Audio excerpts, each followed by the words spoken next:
Fala pessoal, tudo bem? Patrick Sampaio. Hoje eu vou trazer um tema bastante importante, aonde? Na neurologia, é claro, né? Eu não poderia deixar de falar como temas da neurologia, mas o que é isso? É o exame do líquor. Vem cá, você aí já ouviu falar do que é o exame do líquor? E o que é líquor? E nada é isso. Então pessoal, fica aqui comigo no canal que eu vou te explicar a importância, as nuances, mais ou menos as indicações desse exame extremamente antigo na prática médica, mas que também é extremamente atual. Então fica aqui comigo no Fala Neuro.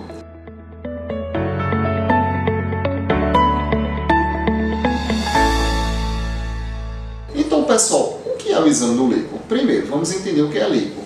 Normalmente, aliás, todo ser humano produz o líquor, que é o que? Eu costumo chamar os pacientes entenderem que é o líquido da espinha, né? Mas muitos pacientes às vezes confundem o líquido da espinha com o conteúdo que a gente tem dentro da nossa medula óssea. Então a gente tem a medula nervosa e temos a medula óssea. Então é comum receber pacientes dizendo, não, é o exame que vai furar meu osso, que vai doer, que vai coletar sangue. Não, não é esse exame, pessoal. O exame do líquor, para a gente chegar a acessar esse exame, é feito, de fato, um procedimento médico por uma punção. Então, como é que é essa questão dessa punção?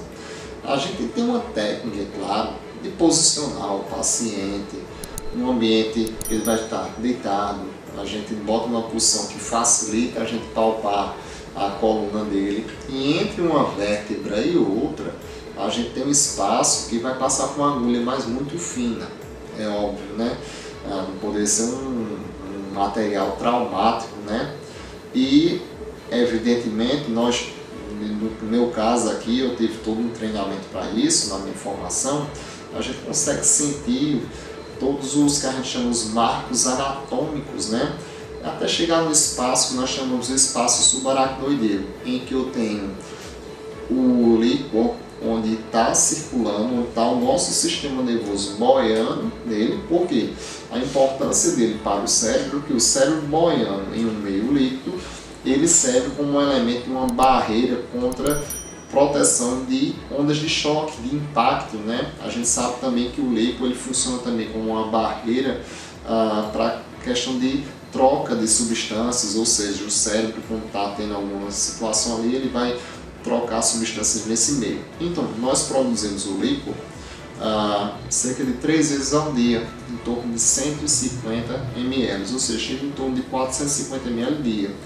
E nosso corpo, evidentemente, eu produzo e eu absorvo, né? Eu reabsorvo. Mas então, dentro dessa técnica que eu estava falando, chego no espaço subaracnoideo. Então eu cheguei lá, nesse local, com a agulha, a gente vai retirar uma parte da agulha ali, que a gente chama que é o guia, e vai fazer essa coleta do líquido. De maneira simples, né? Só para vocês entenderem, os anestesistas, para fazer um procedimento que a gente chama de raquianestesia, se utiliza da mesma técnica. Só que, diferentemente aqui no laboratório, nós fazemos o que? A coleta, ou seja, eu acesso o espaço e o que? Coleto esse líquido. No caso, o anestesista, ele vai o quê? Acessar o espaço e vai o quê? Introduzir anestésico. São coisas, situações diferentes, mas que o anestesista ele se utiliza numa técnica diferente para outro propósito, né? No caso aqui, o propósito do líquor, só para vocês entenderem, é claro, o paciente passou por uma consulta médica, o neurologista ou um outro médico acredita que a gente precisa desse exame para fazer uma avaliação, chegar a um diagnóstico. Então, que doenças primeiro a gente pode se utilizar do líquor? Então, primeiro ponto, eu vou trazer aqui umas principais doenças que ele foi muito utilizado nesse tipo de investigação, que é o quê? Das meningites. Meningites, vamos lá, são membranas que revestem o cérebro e que causam ali revestem os cérebros em que, quando algum germe, no caso bactéria ou vírus, mas menos comum bactéria, a gente tem mais comumente as meningites virais, vai causar o quê? Inflamação dessas membranas, né? As meningites virais geralmente são quadros benignos, mais autolimitados. Costumamos ver com muita frequência, assim, na infância, períodos de sazonalidade de vírus, né? Já as meningites bacterianas tiveram seus números cada vez mais reduzidos, o que? Com o advento das vacinas, né? A vacinação, a gente vê que a vacinação, a gente tem lá as vacinas para as meningites, que faz parte do nosso plano de vacinação, ela levou uma queda drástica dos casos de meningite, que nas bacterianas os casos são muito graves, pacientes ficam com muita sequela, e nenhum tipo de meningite bacteriana, que é pelo meningococo, o paciente muitas vezes iria para óbito, né? Caso muito grave. Mas vejam só, não só nas meningites agudas a gente tem um papel do exame do líquido, mas também nos casos crônicos. Mas vem cá, doutor Patrick, que caso crônico é esse? Vejam só, pacientes com infecções crônicas, tuberculose, a meningite fúngica, e em que pacientes a gente pode ver esses dois tipos de situações? Pacientes imunossuprimidos, vejam só, imagine que o paciente é imunossuprimido porque faz uso de um quimioterápico, faz uso de uma medicação que baixa a imunidade dele, pacientes com imunodeficiência adquirida, que podem ter infecções oportunistas. Então vejam que aí é um papel importante que a gente tem no exame do líquido no acompanhamento desses pacientes. Outra indicação também muito importante são casos de dores de cabeça, cefaleias. Mas vem cá, toda dor de cabeça não. É naquele tipo de dor de cabeça em que a clínica, onde você suspeita, em que há que situação? Aumento da pressão do crânio, ou seja, aumento da pressão intracraniana. Quando existe essa suspeita, nós temos o exame do líquido aí, que no nosso procedimento aqui no laboratório, todas as funções nós medimos a pressão intracraniana. Essa pressão, evidentemente, é medida lá, que a gente chama em centímetros de água, que é diferente da pressão arterial. Vejam só, isso é uma situação completamente diferente, tá bom? Então, nós temos limites de normalidade da pressão intracraniana, e ela é medida em centímetros de água, porque, vejam só, o cérebro está dentro de um compartimento ósseo, né? A gente está revestido por ossos, ele está boiando no meio líquido, e ele tem influência do sangue, né, circulando, tem a influência de artérias, de veias, o próprio tecido cerebral. Então, quando a gente tem ali uma suspeita de que existe um excesso de líquido, enfim, alguma situação que possa estar levando à hipertensão intracraniana, que pode ser idiopática ou pode ser secundária, por exemplo, uma meningite crônica dessa, que é uma situação que pode sim acometer esses pacientes, então a gente pode fazer esse diagnóstico já no ato da punção.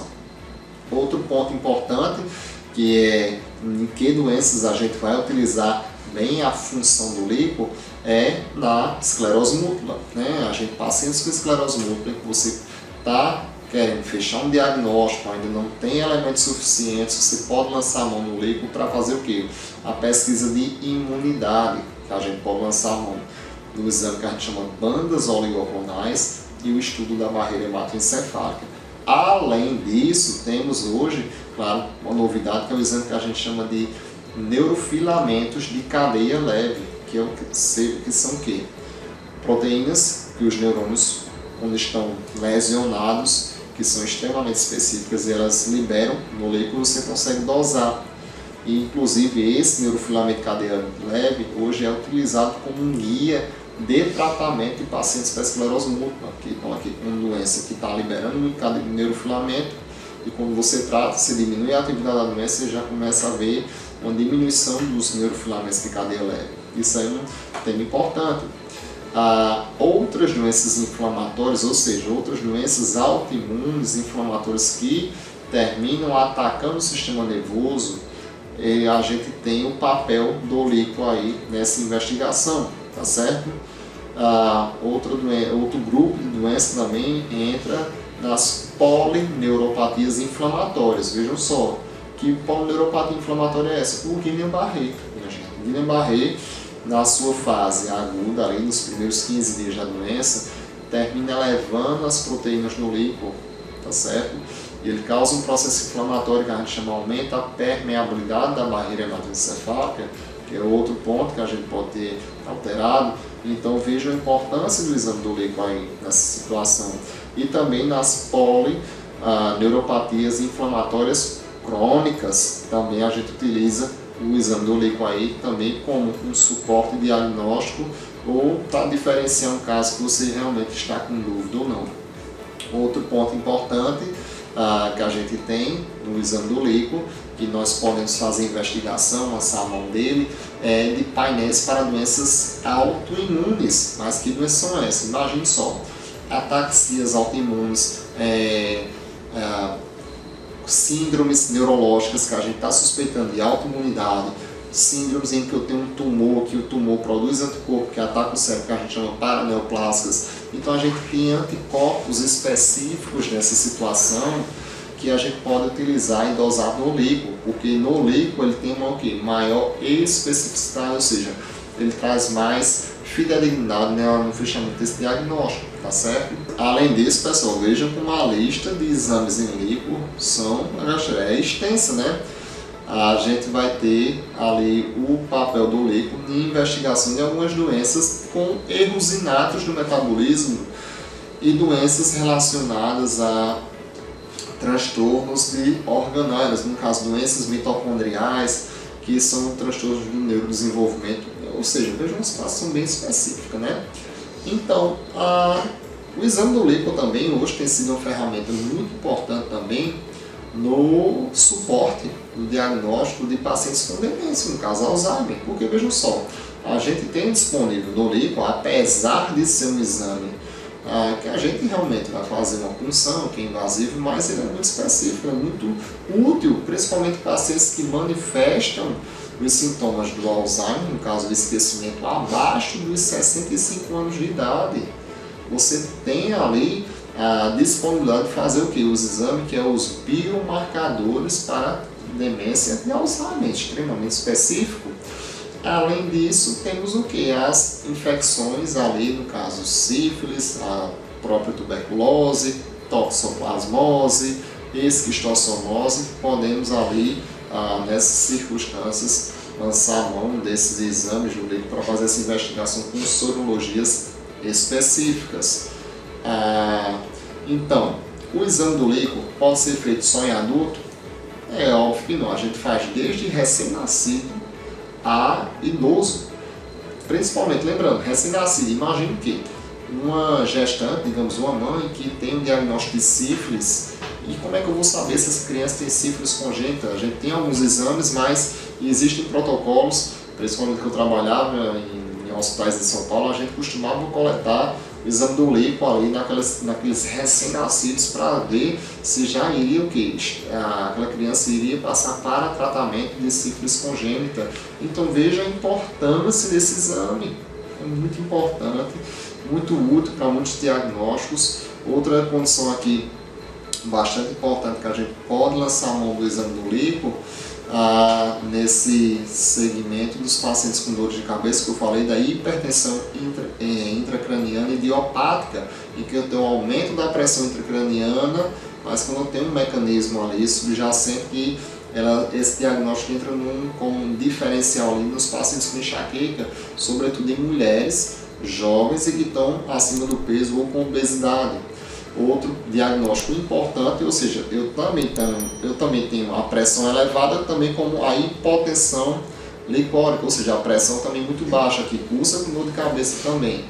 Então veja, o exame só vai aumentando seu leque de possibilidades. Outro também dado importante que a gente utiliza, o protocolo do exame do líquor, que é o exame que se chama TAP-teste. É um protocolo em que a gente faz uma coleta de líquor, tira-se um conteúdo maior, no caso de líquido, só que nesse exame a gente faz análise, uma avaliação neuropsicológica, fisioterapêutica, com escalas específicas para equilíbrio, a velocidade de marcha e a parte dinâmica desse paciente, e a gente faz isso de maneira antes da punção e pós-punção. Existe um protocolo específico que é para o diagnóstico de uma condição que pode simular o Alzheimer em pacientes, principalmente pacientes acima de 80 anos, que é a hidrocefalia de pressão normal, que é um quadro de uma demência que pode ser o quê? Ter os seus sintomas revertidos ou estabilizados, ou mesmo superados com um diagnóstico correto, precoce e com um tratamento instituído. Então, vejam só, eu estou falando aqui de várias possibilidades que a gente tem no exame do líquor, tá certo? É um exame que ele ainda continua atual, ele deve ser sim solicitado, a gente tem um apoio especializado, a gente tem recursos aqui para poder trazer o melhor conforto para o paciente e, claro, os exames de mais alta ponta de tecnologia possíveis dentro do exame do líquor. Então, hoje a Confiance, que é nosso serviço, que é a neurologia e exames de diagnóstico, vocês estão entendendo aqui o nosso propósito, ela nasceu com esse foco especial com o líquor e, claro, a gente tem nosso braço laboratorial aqui, no nosso serviço, com toda essa tecnologia, com todo esse cuidado, essa preocupação na execução desses exames. Eu mesmo supervisiono, eu sou o médico principal aqui para a coleta no exame do líquor e participo das etapas de análise desse exame. Então isso vai trazer o que? Segurança, fidedignidade, porque é um exame muito cuidadoso, muito especial, que a gente sim precisa fechar um laudo, um diagnóstico correto, porque para ajudar o médico que está solicitando e, claro, fechar um diagnóstico de maneira muito precoce, tá certo? E, claro, ajudar esse paciente para que ele não fique o quê?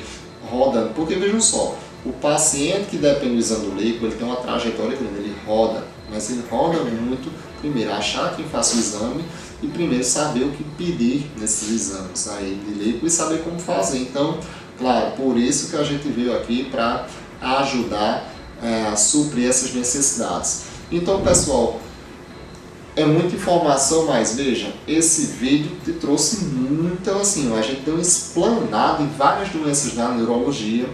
É aquela história, espero que esse vídeo tenha te ajudado. Se tu conhece alguém, se você acha que alguém pode se beneficiar desse exame, que já ouviu falar, que não conseguiu ter acesso, manda esse vídeo para essa pessoa. Nós estamos aqui em Campina Grande, na Paraíba, e hoje a Campina Grande está no centro, vou dizer assim, entre os dois estados, o Rio Grande do Norte e o Pernambuco.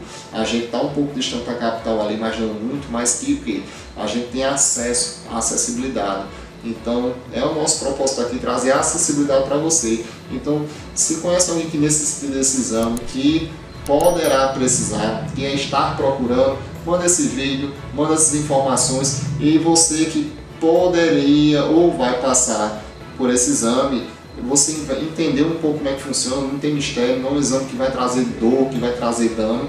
Então, fica comigo aqui nesse canal que a gente vai trazer muito mais informações para vocês, muito mais conteúdo relevante, de maneira direta, de maneira clara, com papo reto aqui. E esse canal é o quê? É o Fala Neuro.